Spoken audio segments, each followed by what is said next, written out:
All right, it's up and running again, so we will begin in 3, 2, 1, fight. There you go, Lobotomy spinning up the speed quickly. He's getting whipped around by his own weapon, though. The amount of torque on there has a tendency to put a counter torque into the robot, and the weapon's kind of rubbing on the ground. There we go, he's got up to speed. Now he's going to come in for a hit. A hard hit on the front of All Defense, who goes bouncing into the red hazard. Weapon spins right back up against on Lobotomy, but can he get another good hard hit? Yes, he does, directly on the wedge in the front of All Defense, which is taking it in stride at the moment. He's going to have to try and get around that big hard wedge. Oh, geez.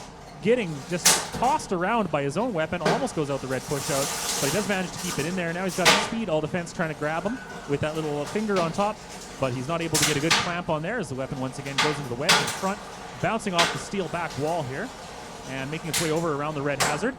He's really having trouble controlling this thing because it's floaty.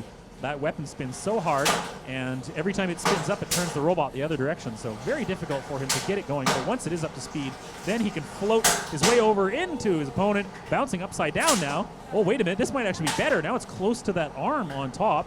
If he can get it over top of the body of the robot, he might be able to take a good chunk out of that, and he's definitely trying to. It's going totally over top of almost all the defenses on All Defense.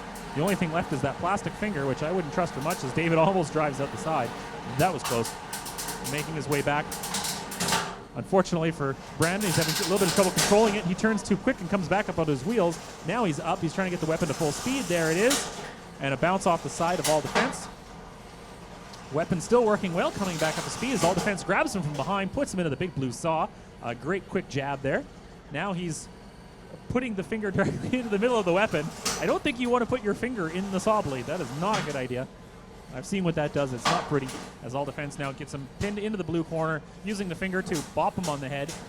Not doing a whole lot of damage to that big piece of plastic there, but if he can get it in the right spot, he might be able to grab onto him long enough to direct him to the outside. And look, as he whips that thing up to full speed, it's just a little bit unstable, bouncing all over the place. It's mostly flat, but not entirely, so it does wobble quite a bit once it gets up to speed. All Defense running in before the weapon starts up. Got him latched on top. Okay, he's got 10 seconds to hold him. He's bringing him over to the right side. There he goes, out the side. David Lau, excellent driving for a win for All Defense.